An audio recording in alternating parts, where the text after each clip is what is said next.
ఈ రోజే డౌన్లోడ్ చేయండి. మీ ఫేవరెట్ షోస్ చూడండి.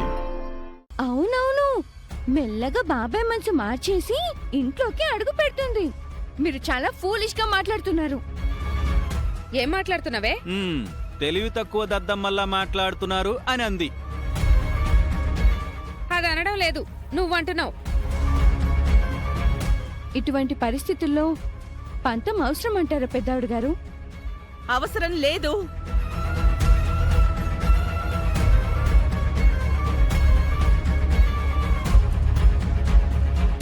ఒకే ఆఫీసులో పని చేస్తే వచ్చే నష్టం లేదు. పనికిరాని పట్టుదలకి పోకూడదు. అవని వల్ల వాడికి ఇబ్బంది కలుగుతుంది అంటున్నాడు కదా. అవని వీడి ఎదురుగా ఉన్నా, దగ్గరకు వచ్చినా, మీద మీద పడిపోయే పనులు చేసినా వీడి మనసు చెల్లించదు, మారదు. దానిని దూరంగానే ఉంచుతాడనే నమ్మకం నాకుంది. విశ్వామిత్రుడు అంతటి వాడే మేనక వల్ల తపోభంగానికి గురయ్యాడు. వీడంతమ్మా. వీడి హద్దులు వీడికి తెలుసు, దాని హద్దులు దానికి చెప్తాడు. ఇద్దరి మధ్య ఈ అర్చన దూరిపోయి గమ్ముతో అతికించినట్టు అతికించేస్తుంది. అవునమ్మా, చీర విషయంలో దీని టాలెంట్ చూసావు కదా. అలా ఏం జరగదు. మీరేం కంగారు పడకండి. శ్రీకర్, వెంటనే నువ్వు ఆ జాబ్లో జాయిన్ అవ్వు. నీలాంటి ఎక్స్పీరియన్స్కి అవని కంటే మంచి పొజిషన్ వస్తుంది. అవకాశాన్ని వదులుకోవద్దు. దాని కళ్ల ముందే నువ్వు ఎదగాలి. డెలివరీ బాయ్గా అవమానాలు పడే కంటే నీ క్వాలిఫికేషన్కి తగ్గ జాబ్ చేసుకో. సరే అమ్మా, నువ్వు చెప్పినట్టే ఆఫీసులో మరొకసారి జాబ్ ప్రయత్నం చేస్తాను. నీకంతా మంచి జరుగుతుందిరా. జాబ్ విషయంలో పడిన నింద తొలగిపోయిందనుకున్న సమయంలో ఫుడ్ విషయంలో మరో నింద పడింది. ఇది ఎంతవరకు వెళ్తుందో ఏంటో. అడ్రస్ ప్రకారమే ఆర్డర్స్ డెలివరీ ఇచ్చాను. మరికొన్ని అడ్రస్లకు నేను ఫుడ్ డెలివరీ ఇచ్చిందే లేదు. అది కూడా నా మీదే పడింది. ఇదంతా ఎవరో కావాలనే చేశారనిపిస్తుంది.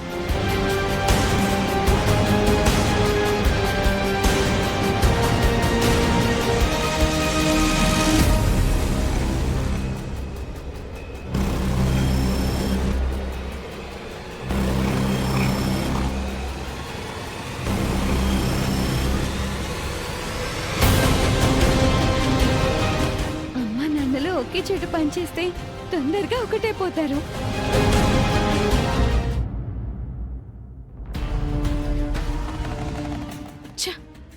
ఎంత ప్లాన్ చేస్తున్నా అమ్మవారు మాత్రం మన మీద దయ చూపించి మన ఇంటికి రావడం లేదు. ఇలా అయితే మన బ్రతుకులు మారవు. శ్రీకర్ గారు డెలివరీ బాయ్ అంటేనే అమ్మ అంత క్లాస్ తీసుకుంది. నేను దొంగతనాలు చేస్తున్నానని అమ్మకి తెలిసిందంటే నా పరిస్థితి ఏంటో. అందుకే కష్టపడి సంపాదించుకో. ఏదైనా మంచి జాబ్ చూసుకో. దొంగతనాలు చేయడంలో డిగ్రీలు సంపాదించి 3rd డిగ్రీలు అనుభవించిన వాణ్ణి. మంచి జాబ్ని సంపాదించే డిగ్రీలు మన దగ్గర లే బంగారం. అందుకే అంటున్నాను, డిగ్నిటీగా కష్టపడి సంపాదించుకో. కష్టపడి సంపాదించే వాడి దగ్గర నుంచి కొట్టేయడం ఈజీ, కానీ కష్టపడ్డాం అంటే అబ్బో అది చాలా కష్టం. ఎవరో వికాస్. ఈ సమయంలో ఎందుకు చేశాడబ్బా? లిఫ్ట్ చేయి. చెప్పు వికాస్. శ్రీకర్ గాడి పరిస్థితి ఏంటి? పరిస్థితి ఏంటి అంటే? అదే నిహారిక, వాడికి నేను సినిమా చూపించాను. ప్రస్తుతం వాడి కండిషన్ ఏంటా అని అడుగుతున్నాను. సినిమా చూపించావా? ఏ సినిమా చూపించా? Food poison cinema.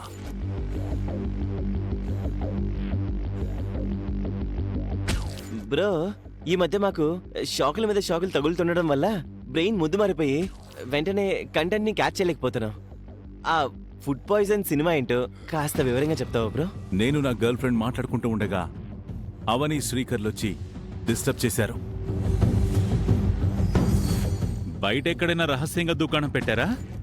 లేదంటే శ్రీకర్ని వదిలేసిన తర్వాత నువ్వు ఎవరినైనా తేలు జోలికెళితే కుట్టకుండా ఉండదు, పాము జోలికి వెళితే కాటు వెయ్యకుండా ఉండదు. ఆ రెండిటి కంటే ఎక్కువ విషయం కలిగిన వాణ్ణి. నా జోలికొస్తే నేను ఊరుకుంటానా? అందుకే నా గర్ల్ ఫ్రెండ్ ముందు నన్ను అవమానించిన వారికి అందరి ముందు అవమానం జరగాలనుకున్నాను. వాడు అల్లాడిపోవాలనుకున్నాను. ఏం చెయ్యాలా అని ఆలోచిస్తుంటే మనోడు డెలివరీ బాయ్గా చేస్తున్న విషయం నా కంటపడింది.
అందుకే వాడు డెలివరీ చేసే ఫుడ్స్లో కెమికల్ కలిపాను. దాంతో ఫుడ్ పాయిజన్ అయ్యి అందరూ హాస్పిటల్లో చేరారు.